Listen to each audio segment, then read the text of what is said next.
अस्सलाम वालेकुम व्यूअर्स। आज मैं सेकंड ईयर के स्टूडेंट्स को सिंगल एंट्री सिस्टम के तहत अकाउंट्स बनाने का तरीकाकार बताने जा रहा हूँ।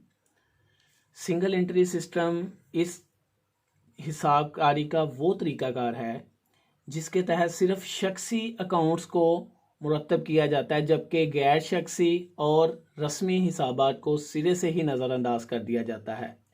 ये तरीकाकार छोटे छोटे महदूद कारोबारों में राइज है। इस तरीकाकार में डियर स्टूडेंट्स सिर्फ पर्सनल अकाउंट्स ही मुरतब किए जाते हैं, जबकि रियल और नॉमिनल अकाउंट्स को सिरे से नज़रअंदाज कर लिया जाता है। ये तरीकाकार छोटे छोटे कारोबारी हजरात के लिए मौजू है। अब मैं इस सिस्टम में 3 रिक्वायरमेंट्स होती हैं। इस चैप्टर में आपने 3 चीज़ें बनानी होती हैं: opening statement of affairs, closing statement of affairs और statement of profit and loss. Opening statement of affair ये गोशवारा मामला तो उर्दू में इसे कहा जाता है। गोशवारा मामला साल के शुरू के असासाजात और वाजबात की मदद से तैयार किया जाता है ताकि साल के शुरू का सरमाया यानी ओपनिंग कैपिटल मालूम किया जा सके। मैंने एक स्केच बनाया है फर्जी मिस्टर XYZ के नाम से। ये बिलफर्ज आपको क्वेश्चन आ जाता है। Mister XYZ opening statement of affairs as on 1 January 2020। Dear students, जब भी आपने ओपनिंग स्टेटमेंट ऑफ अफेयर या क्लोजिंग स्टेटमेंट ऑफ अफेयर्स बनानी है, आपने उसके नीचे एज ऑन का वर्ड यूज़ करना है, ना कि फॉर द ईयर एंडेड। वो आपने statement of profit and loss में लिखना है, इसमें एज ऑन लिखना है। और जो फिर आपके क्वेश्चन में आपका पीरियड होगा 2020 है, बिलफर्ज 2019 है, जो भी है, इसकी एक साइड पे आपने एसेट्स लिखने हैं। ये आपकी बुक में आपके क्वेश्चन में दिए गए होंगे। मुख्तलिफ एसेट्स हो सकते हैं। मैंने थोड़े से मुख्तसर से लिखे हैं, चंद एक लिखे हैं, जैसे कि बिल्डिंग है, मशीनरी है, सन्डी debtors, cash in hand, cash at bank और एनी प्रीपेड एक्सपेंस। इसमें प्रीपेड रेंट आ जाए, प्रीपेड इंश्योरेंस आ जाए, किसी भी किस्म का कोई प्रीपेड एक्सपेंस, ये हमारा एसेट होता है।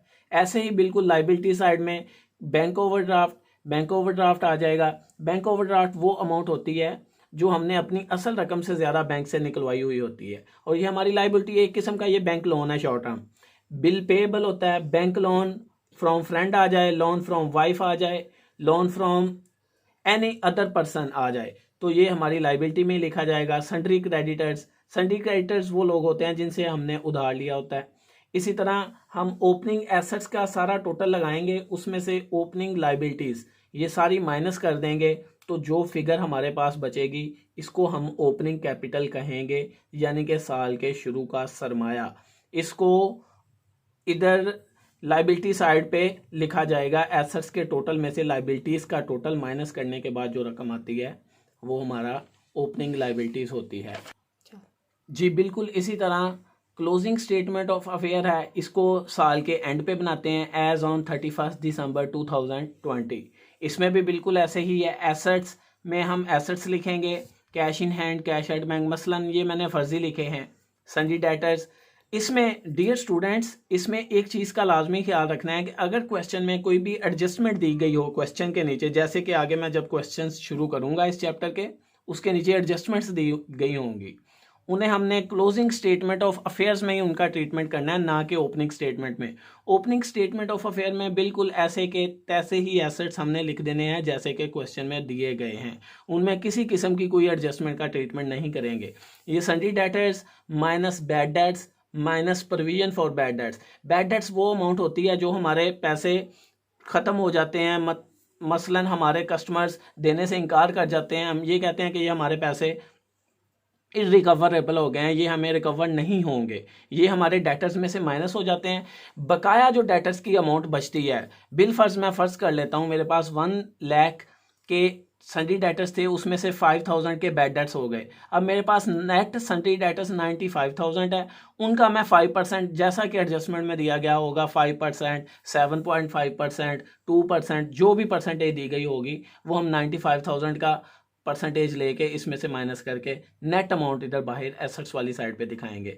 फर्नीचर है, कोई भी आपका फिक्स एसेट आ सकता है, फर्नीचर, मशीनरी, वगैरह वगैरह, उसमें से आपने डेप्रिसिएशन अगर ये एडजस्टमेंट में दी गई होगी तो इसे इधर से माइनस करेंगे और नेट अमाउंट बाहर वाली साइड पे लिख देंगे। स्टॉक इन ट्रेड ये हमारा एसेट है। प्रीपेड रेंट, कोई भी खर्चा जो हम प्रीपेड इन एडवांस अदा कर देते हैं वो हमारा एसेट होता है। बिल रिसीवेबल और कोई भी किस्म का कोई एसेट, जैसा कि क्वेश्चन में अगर आएगा कोई भी इनसे हटके, तो वो हम साथ साथ इनका ट्रीटमेंट आपको दिखाते रहेंगे।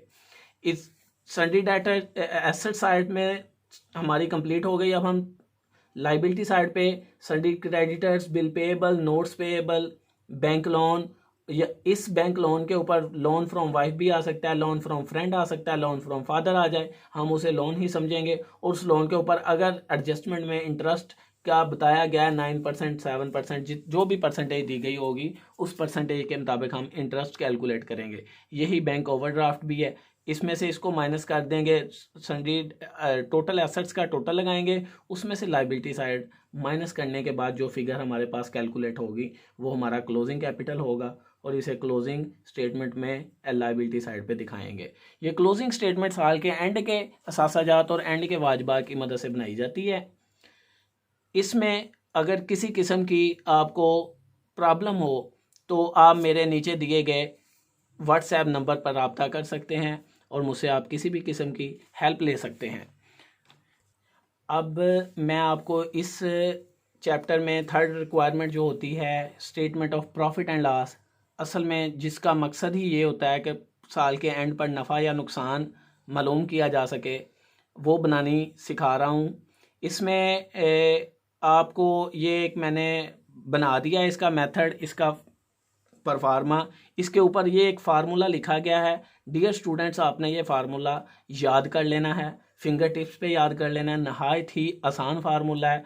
ये आप नोट्स जो मैंने लिखे हैं, ये नोट्स आप कोशिश कीजिए कि अपनी बुक्स के ऊपर, अपने रजिस्टर या अपनी रफ किसी भी कॉपी के ऊपर इन नोट्स को उतार लें, उन्हें बाद में याद करें। उसके बाद मैं नेक्स्ट वीडियोस जब मैं क्वेश्चन स्टार्ट करूँगा तो आपके लिए बहुत ही ज़्यादा हेल्पफुल साबित होंगे। क्लोजिंग, इसमें ये फार्मूला है क्लोजिंग कैपिटल, यही जो हमने क्लोजिंग स्टेटमेंट ऑफ अफेयर्स बनाई है वहाँ से जो क्लोजिंग कैपिटल के फिगर कैलकुलेट किया है वो हम क्लोजिंग कैपिटल लिखेंगे।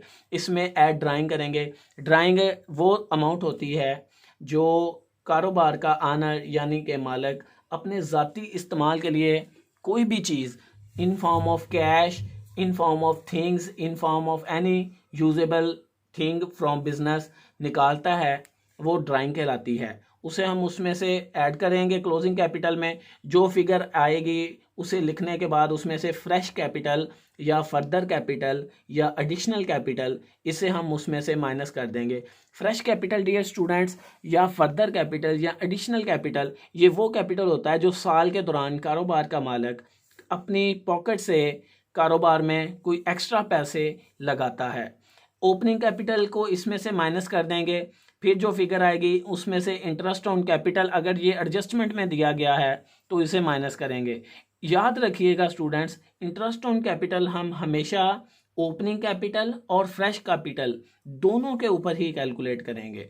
अगर फ्रेश कैपिटल नहीं क्वेश्चन में दिया गया तो फिर सिर्फ ओपनिंग पे लिया जाएगा। अगर फ्रेश कैपिटल दिया गया है तो फिर ओपनिंग और फ्रेश दोनों पर लिया जाएगा। इसके बाद जो हमारी फिगर बचेगी, अगर हमारा आंसर माइनस में आता है तो वो लॉस है, अगर हमारा आंसर प्लस में आ रहा है तो वो हमारी नेट प्रॉफिट है।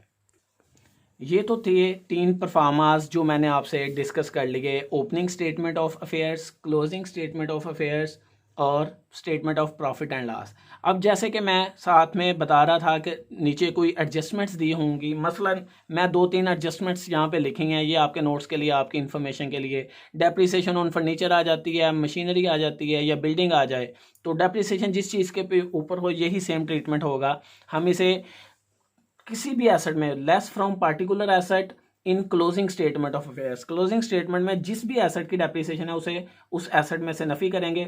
और दूसरा ट्रीटमेंट एडजस्टमेंट के, क्योंकि 2 ट्रीटमेंट होते हैं, दूसरा ट्रीटमेंट हम इसका बैलेंस शीट में सेम ट्रीटमेंट एसेट साइड पे करेंगे। अब आप कहेंगे बैलेंस शीट, किसी किसी क्वेश्चन में वो बैलेंस शीट का भी पूछ लेते हैं, जैसा कि हम क्वेश्चन स्टार्ट करेंगे उसमें बैलेंस शीट, लेकिन ये 10% चांस होते हैं पेपर में पूछने के लिए, इसलिए जब जिस क्वेश्चन में बैलेंस शीट आएगी मैं आपको उसके बारे में ब्रीफ कर दूंगा। इंटरेस्ट ऑन कैपिटल है, ये आपका ये एडजस्टमेंट दी होगी, मसलन 9% इंटरेस्ट ऑन कैपिटल है, तो आप प्रॉफिट एंड लॉस स्टेटमेंट में बैलेंस जो भी बैलेंस होगा उसके एंड पे से लेस करेंगे। मैंने जैसे कि फार्मूला में ऑलरेडी शो कर चुका हूँ बैलेंस शीट में। अब बैलेंस शीट वही जैसे मैंने ऊपर बताया, बैलेंस शीट की लाइबिलिटी साइड में हम एक फार्मूला लगाएंगे, opening capital minus drawing plus net profit minus interest on capital plus fresh capital minus loss. अगर लॉस होगा तो माइनस हो जाएगा, प्रॉफिट है तो प्लस होगी। इसे ऐड करके बाहर की फिगर में साइड पे टोटल ले जाएंगे, नेट टोटल बाहर। थर्ड एडजस्टमेंट है provision for bad debts. Reserve for bad debts के नाम से भी ये पूछ लेते हैं। आपने क्लोजिंग स्टेटमेंट ऑफ अफेयर्स में इसे एसेट साइड पे डेटर से माइनस करना है और बैलेंस शीट में एसेट साइड से सेम ट्रीटमेंट जो क्लोजिंग स्टेटमेंट में करेंगे वही बैलेंस शीट में भी किया जाएगा। ये एक दो नोट्स हैं स्टूडेंट्स के लिए। कोई भी एडजस्टमेंट का ट्रीटमेंट सिर्फ क्लोजिंग स्टेटमेंट पर होगा, ओपनिंग स्टेटमेंट में किसी भी एडजस्टमेंट का ट्रीटमेंट नहीं करेंगे, जैसा कि मैंने वीडियो के स्टार्ट पे भी ओपनिंग स्टेटमेंट में आपको बताया था। अगर बैड डेट्स भी एडजस्टमेंट में दिए गए हैं तो पहले इनको डेटर से नफ़ी करेंगे, फिर बकाया रकम पर प्रोविजन लेंगे। ये थर्ड नोट स्टूडेंट्स मैं आपके लिए लिख रहा हूं। अगर किसी सवाल में बताया गया हो